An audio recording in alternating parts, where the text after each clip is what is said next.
यह 10 साल पहले प्रसारित हुई फिल्म कॉन्टेजियन है। आज भी कई लोग इसके बारे में बात करते हैं। मैंने अभी इसे देखा तो मुझे यह सामान्य लगी। मैंने इसे फिर से देखा और यह मेरी एक पसंदीदा फिल्म बन गई। टिप्पणियां अब थोड़ी डरावनी लगती हैं। सोए हुए बल्ले से वायरस की उत्पत्ति के बारे में बताया जाता है। पेड़ों को काटने वाले मजदूर ने उन्हें जगाया, फिर उन्होंने सड़े केले खाए और पास के पिग फार्म के लिए उड़ान भरी। एक सुअर ने उसका कचरा खा लिया और अगले दिन उसे कार में डालकर रेस्टोरेंट ले जाया गया। प्रधान रसोइया खाना बना रहा था, लेकिन उसे उसके जूनियर्स द्वारा बाहर बुलाया गया। उसने अपने हाथ साफ किए और फिर हॉल में चला गया। बेथ ने शेफ के खाना पकाने के कौशल की तारीफ की। उसने हाथ मिलाने और उसके साथ तस्वीरें लेने के लिए कहा। खाने पीने के बाद बेथ ताश खेलने आई। उसके बगल में मौजूद जापानी व्यक्ति ने उससे कहा, ऐसे फूंको, तुम भाग्यशाली हो। फिर उसने वैसा ही किया जैसा उसने कहा था। वो जाने के लिए उठी, लेकिन बार में अपना फोन भूल गई। उसके बगल में फिनिश लड़की ने उसे याद दिलाने के लिए फोन उठाया। टेबल साफ करते समय वेटर वो प्याला उठाया जो बेथ ने इस्तेमाल किया था। काम के बाद वो ट्रेन से वापस हांगकांग आ गया। वो थकावट महसूस करने लगा। वो लिफ्ट में चढ़ गया और बिना रुके खांसता रहा। उसकी प्रेमिका ने उसे डॉक्टर को देखने की सलाह दी। रास्ते में उसे सिर में दर्द महसूस हुआ। सड़क पार करते समय एक कार ने उसे टक्कर मार दी। फिनिश लड़की की कंपनी में मीटिंग हो रही थी। उसे अच्छा नहीं लग रहा था तो उसने दस्तावेज नीचे रख दिए। फिर उस होटल में आराम करने गई जहाँ बॉस ठहरे थे। पता चला तो उसके मुंह से झाग निकल रहा था। उसके पैर खरोंच से भरे हुए थे। वो जापानी आदमी घर जाने के लिए प्लेन में चढ़ गया। उसे फ्लाइट अटेंडेंट से एक गिलास पानी मिला। प्लेन से उतरते ही वो बस में चढ़ गया और बेहोश हो गया। क्या हुआ यह देखने के लिए आसपास के लोग आनंद फानन में पहुंचे। बेथ घर आई और अपने बेटे को गले लगा लिया। अगले दिन उसे स्कूल द्वारा सूचित किया गया कि लड़के का तापमान 38 डिग्री पहुंच गया है। उसके संपर्क में आने वाले सभी लोगों की मौत हो चुकी थी। उसकी चेतना भी धीरे धीरे धुंधली हो गई। वो जमीन पर गिर गई, मुंह से झाग निकलने लगा और उसका पूरा शरीर सिकुड़ गया। उसके पति मिच ने उसे अस्पताल पहुंचाया। डॉक्टर ने जो हो सकता था किया, लेकिन वो लाचार थे। डॉक्टर ने इसका कारण जानने के लिए बेथ के शरीर को काटने का इरादा किया। मिच अभी भी अपनी पत्नी को खोने के दर्द में डूबा हुआ था। उसे फोन पर फिर से घर से बुरी खबर मिली। उसके बेटे की भी मृत्यु हो गई थी। वेटर की प्रेमिका उसकी राख घर लाने वाली थी। जब बस ग्वांगडोंग गई थी तभी वो कार में बेहोशी की हालत में मिली। उस समय से मास्क के महत्व के बारे में आखिरकार सभी को पता चल गया। अग्रिम पंक्ति के लोग हमेशा चिकित्सा कर्मचारी थे। उन्होंने सुरक्षात्मक गियर पहने और पूरे संगरोध क्षेत्र की जांच की। ज्यादा से ज्यादा मेडिकल स्टाफ आया। लोगों को एक के बाद एक एम्बुलेंस में ले जाया गया। इस महान क्लेश ने न केवल मानव प्रतिरक्षा प्रणाली को बाधित किया, लेकिन मानव समाज की प्रतिरक्षा प्रणाली को भी प्रभावित किया है। भीड़भाड़ वाले अस्पताल खतरा बने। तेजी से डर छाने लगा। बेथ की शारीरिक रचना के परिणाम उपलब्ध हुए। यह एक उत्परिवर्ती वायरस था जिसे पहले कभी नहीं देखा गया था। किसी को नहीं पता था कि वायरस कहां से आया है। प्रसार दर लगातार बढ़ रही थी। उस समय मृत्यु दर भी बहुत अधिक थी। सिर्फ 5 दिनों में 89,000 मामलों से बढ़कर 2,70,000 हो गए थे। उस समय एक वैक्सीन पर शोध करना अत्यावश्यक कार्य था। सबसे उन्नत प्रोटेक्ट 4 लैब में शीर्ष जीव विज्ञानी वायरस पर काम कर रहे थे।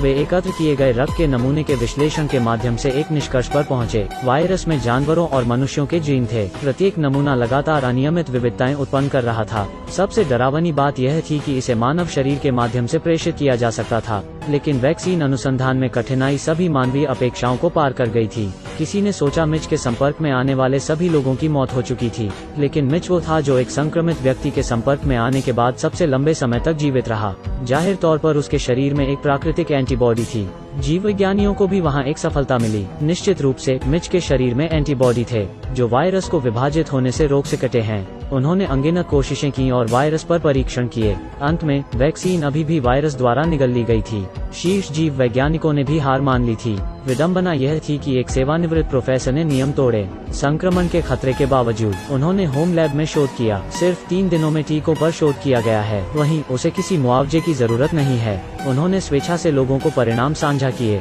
पर ये तो बस पहला कदम था। वैक्सीन को अभी भी मानव शरीर पर इस्तेमाल करने की जरूरत है, कम से कम 3 महीने के भीतर। तत्काल संचरण दर के आधार पर फिर 3 महीने बाद मामलों की संख्या 8 मिलियन से अधिक लोगों तक पहुंच जाएगी। मनुष्य के महान क्लेश के तहत एक ऑनलाइन ब्लॉग के मालिक ने फेक न्यूज फैलाई। वो मूल रूप से वायरस से संक्रमित नहीं है, लेकिन उन्होंने कहा कि उन्हें 39 डिग्री का तेज बुखार था और वो इस ब्रांड के सैनिटाइजर का इस्तेमाल कर रसनती जहे थे। फिर बुखार एक चमत्कार की तरह खत्म हो गया। इंटरनेट पर वायरल हो गया यह वीडियो। सबने पहले सोचा था कि इस बेवकूफ़ी भरी खबर पर कोई यकीन नहीं करेगा, लेकिन इंसानों ने समझने की क्षमता पूरी तरह खो दी थी। एक वायरस से डरावना फेक न्यूज होती है। सभी लोग बड़े सुपरमार्केट में पहुंचे सिर्फ वो सैनिटाइजर खरीदने के लिए। उन्होंने अभी अभी नियमों के अनुसार लाइन में लगना शुरू किया है। भीड़ में कोई बिना रुके खांसता रहा। कुछ लोगों ने मास्क भी नहीं पहना था। जब वे समझे कि अब कुछ नहीं बचा है, वहाँ अचानक भगदड़ का माहौल हो गया। कांच का दरवाजा भी तोड़ा गया। भीड़ सैनिटाइजर चुराने के लिए दौड़ पड़ी। सब कुछ लूट लिया गया था।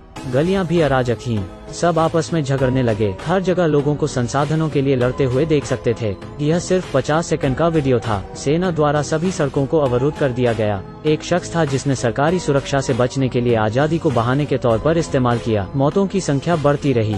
यह जीवित लोगों की संख्या से अधिक है। भले ही यह एक सच्चा सबक था, कोई और भी ऐसी खबर फैला रहा है। गलियां कचरे से भर गई हैं। बिना किसी भी व्यक्ति के कार्यालय, संग्रहालय, जिम आदि हैं। ऐसा 26 तारीख तक चला। विश्व स्तर पर 580 मिलियन लोगों का सही निदान किया गया था। संक्रमितों की संख्या 12 में से 1 थी। क्या अंतिम वैक्सीन पर सफलतापूर्वक शोध किया जाएगा? अब तक सरकार ने जवाब नहीं दिया है। 29वां दिन 57वें जीवन प्रयोग के बाद अंत में बंदर के शरीर में वैक्सीन की एंटीबॉडी प्रतिक्रिया हुई है, लेकिन 24 घंटे तक रिजल्ट का इंतजार करना होगा। अब हर सेकंड जीवन का प्रतिनिधित्व करता है। अनुसंधान कर्मचारियों के पास प्रतिक्रिया करने का समय नहीं था, तो उन्होंने इंसानों पर एक प्रयोग किया। वो आइसोलेशन वार्ड में गई और अपना मास्क उतार दिया। उसने अपने पिता चूमा। यह सही है, वो सफल हुई, क्योंकि संक्रमितों की संख्या बहुत ज्यादा थी। एक वैक्सीन बैच की उत्पादन मात्रा सीमित थी। पहले किसे टीका लगवाना था, यह एक कठिन प्रश्न बन गया। सरकार ने पर्ची निकालने का तरीका तय किया। पहली बार 0310 आया। इसका मतलब है कि 10 मार्च को पैदा हुए सभी लोग टीकों का पहला बैच लगवा सकते हैं। केवल 365 खुराकें थीं। फिर भी सबसे पहले टीका कौन लगवाएगा, यह एक समस्या थी जो अभी भी मौजूद थी। जो अंतिम क्रम में थे वे निराश थे। वे घर में घुस गए और दूसरे लोगों के टीके चुरा लिए। सड़क पर लूटपाट की स्थिति अभी भी बहुत गंभीर थी। सरकार को भी जवाब देने की जल्दी थी। मार्कअप विधि का प्रयोग किया गया। उन लोगों के हाथों पर निशान था जिनको टीका लग चुका है। वायरस फैलने के 135 दिन बाद लोग क्रम में टीका लगवा रहे हैं। जीवन धीरे धीरे शांतिपूर्ण हो गया। लोग अब वायरस से नहीं डरते थे, क्योंकि इस अभियान में इंसानों ने जीत हासिल की थी। समाप्त। शोधकर्ता सभी वायरस के सैंपल लेकर आए और उन्हें स्टॉक में हमेशा के लिए जमा दिया। फिल्म में टीकों पर शोध किया गया और उन्हें सुचारू रूप से विकसित किया गया। वायरस प्रसार को नियंत्रित किया गया था। यह भी सही अंत की तरह दिखता है, लेकिन वास्तविकता में कितने लोग अभी भी इस खतरे में हैं? पहले यह एक बहुत ही साधारण आपदा फिल्म थी, पर अब इसके बहुत मायने हैं।